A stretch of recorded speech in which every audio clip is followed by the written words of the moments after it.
سلام دوستان، خوش اومدید به یه ویدیو دیگه. من عزتم. امروز میخوام بهتون آموزش مقدماتی 1 و 2 شطرنج رو یاد بدم که چطوری بتونید شروع بازی خیلی خوبی داشته باشین و بازی بتونید ببرید. خب مثلا من اولین حرکت یه شروع بازی خوب و طرف سفید حرکت E4 پیاده سفید E4 بیاد.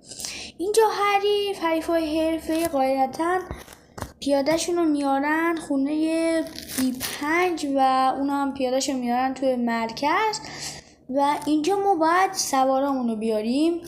پس به نظر من F3 به نظر خیلی حرکت خوبیه، چون به پیاده حریف حمله میکنی و اسبمون رو گذاشتیم توی مرکز زمین و اینجا حریف یا باید دفاع کنی حمله متقابل، ولی خب کار سیاه اکثرا دفاع کردنه، پس اسبشو میاره و دفاع میکنه. اینجا ما میتونیم یا مثلا ما هم مثل اون اسب دیگه‌مون رو بیاریم از پیاده‌مون دفاع کنیم، ولی چون که حمله بهش نشده ما میگیم فیلمون رو بیاریم، فیلمون هم گسترش بدیم تا بعدا بتونیم با اسب و فیل یکم کاری انجام بدیم. بعد حالا اون ممکنه اون اسب دیگه‌ش هم بیاره بازیکن سیاه و به پیاده ما حمله کنه. اینجا یا ما باید اسبمون رو بیاریم و از دفاع کنه از پیاده‌مون، یا میتونیم نه یه حمله متقابل به حریفمون انجام بدیم. حمله متقابل یعنی که حریفمون به ما حمله کرده و ما هم در عوضش یه حمله بهش میکنیم. پس اینجا اگه بخواید بازیتون دفاعی باشه اسبتون بیارید، ولی حرکت خوب اینه که اسب G5 کنید. اینجا ما یه تهدیدی داریم و اسبم نمیتونه پیاده رو بزنه، چون اگه پیاده رو بزنه اینجا ما با اسب پیاده حریف رو میزنیم و الان با اسب حمله دوگانه کردیم به رخ و وزیر سیاه. یا اگه وزیرش رو نجات بده رخش میخوره، اگه رخش رو نجات بده وزیرش میخوره، اگه بعدش هم اسب اونم نمیتونه بزنه چون فیل دفاع کرده اسبو و اینجا ما برتری کامل میگیریم. بس این کار رو نباید انجام بده. فرض میکنیم که مثلا حریفمون نزدش و حالا این وضعیت رو داریم.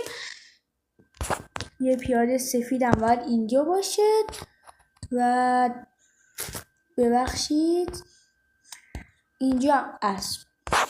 خیلی خوب، حالا تو این وضعیتی قرار داریم. اینجا حریف مثلا ما این حمله رو کردیم، از حریف نمیتونه پیاده رو بزنه. اینجا باید راه فیلو ببنده یا راه اسب. راه اسب که نمیشه بس چون میتونه پیاده ببره، پس باید راه فیلو بستش. اینجا سربازشون میاره خونه ای که نه ولی D5 و به حمله میکنه به فیلمون. اینجا ما میتونیم با پیادهش رو بزنیم و اینجا حالا نباید با اسب پیاده‌مون رو بزنه. حالا بگیم اگه بزنه چی میشه. اگه با اسب پیاده‌مون رو بزنه یا ما با اسب پیاده‌شو میزنیم و میگیم که خب این خیلی کار بدی به نظرتون، چون مثلا اونجا الان اسبمون رو میزنه ولی اسبمون رو نباید بزنه. چرا؟ الان بهتون میگم. اگه اسبمون رو بزنه ما اینجا وزیرمون رو میاریم خونه F3 و هم حمله به هم حمله به اسبش کردیم هم به شاهش. حالا شاهش رو باید برگردونه عقب. ما با فیل اسب رو میزنیم و الان یه تهدید داریم که این خونه مات کنیمش. حالا حریف باید چیکار کنه که مات نشه؟ باید وزیرش رو بیاره جلو تا مات نشه و اینجا هنوز برتری با ما هستش. ما را هم میتونیم شاغله بریم، حریف دیگه شاغله افتاده، میتونیم اسبشو بزنیم با فیل، مثلا بازون با وزیر بزنیم، همه چی تعویض شه. یا میتونیم این کار نکنیم، مثلا بیایم با وزیر یه حالت دیگهش بیایم اینجا کیش بدیم، پیادهشو میاره و راهو میبنده، یا بعد میایم اینجا یک کیش دیگه هم میدیم، شاهش باید بره اونور. اینجا وزیر رو میزنیم، اینجا رخ رو میزنیم و برتری کامل کسب میکنیم. اینجا هم اون فیلمون رو میزنه، بعد ما هم میتونیم فیلش رو بزنیم و قطعا این بازی ما بردیم. برتری بسیار زیادی داریم توسط حریف، انگار یعنی یه رخ جلو افتادیم. جلو از اینکه 2 تا هم پیاده جلوتر هستیم این بازی رو قطعا میبریم.